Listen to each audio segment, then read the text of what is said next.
நீங்கள் பார்த்து கொண்டிருப்பது நியூஸ் 21 செய்திகள். தமிழ்நாடு செய்திகளை உடனுக்குடன் தெரிந்து கொள்ள நியூஸ் 21 செய்திகளை பாருங்கள். செஞ்சி நகர காங்கிரஸ் கமிட்டி சார்பில் கக்கன் மற்றும் ராகுல் காந்தி பிறந்தநாள் விழா. விழுப்புரம் மாவட்ட செஞ்சி 4 முனை சந்திப்பில் செஞ்சி நகர காங்கிரஸ் கமிட்டி சார்பில் முன்னாள் அமைச்சர் கக்கன் 117வது பிறந்தநாள் விழா மற்றும் பாராளுமன்ற எதிர்க்கட்சி தலைவர் ராகுல் காந்தியின் 55வது பிறந்தநாள் விழா நடைபெற்றது. இதில் செஞ்சி நகரமன்ற தலைவர் சூரியமூர்த்தி தலைமை தாங்கினார்.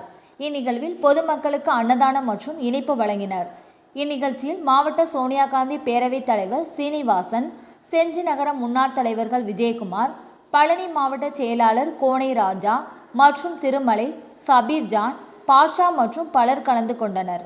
நியூஸ் 21 செய்திகளுக்காக அருண் பிரகாஷ்.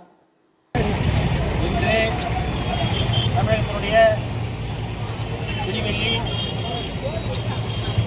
காவலருடைய சீடரும் அமைச்சருமான மரியாதைக்குரிய கக்கன் ஐயா அவருடைய பிறந்தநாளும்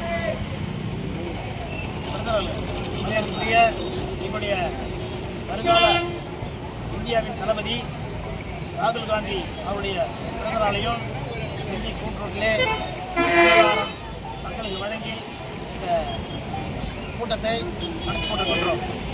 ஐயா கக்கன் அவர்கள் எளிமையின் சீரம், சத்திய சீலர். அவர் சத்தியபிரமணம் இருக்கும்போது என்ன சொல்லி உறுதிமொழி எடுத்தாரோ அதை அப்படியே கொஞ்சம் கூட மாறாமல் பிசகாமல் அதை விட கூடுதலாக இருந்து அவர் சத்தியத்தை காப்பாற்றினார்.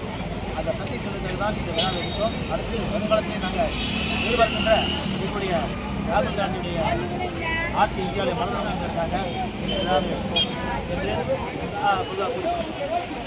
ராணிப்பேட்டை மாவட்டம் ஆற்காடு பேருந்து நிலையத்தில் மாதந்தோறும் பௌர்ணமி அன்று அன்னதானம் வழங்கி வரும் Sri Jothilingeswarar சிவனடியா Seva public charitable trust பல்வேறு ஆன்மீக பணிகள், பள்ளி மாணவ மாணவிகளுக்கு உதவி செய்தல், மரம் நடுதல், இரத்த தான முகாம் நடத்துதல், மருத்துவ முகாம் நடத்துதல், துப்புரவு பணியாளர்களுக்கு நலத்திட்ட உதவிகள் வழங்குதல் போன்ற எண்ணற்ற பொது சேவை பணிகளை செய்து வருகின்றனர். இதில் உதவி செய்ய விருப்பமுள்ளவர்கள் தொடர்பு கொள்ளவும். நிறுவன தலைவர் ஜெய் மாருதி சரவணன், எண் 3, ராஜ முதலியார் தெரு, ஆற்காடு, ராணிப்பேட்டை மாவட்டம். மேலும் விவரங்களுக்கு 9040459522 8098187924 என்ற எண்ணை தொடர்பு கொள்ளவும்.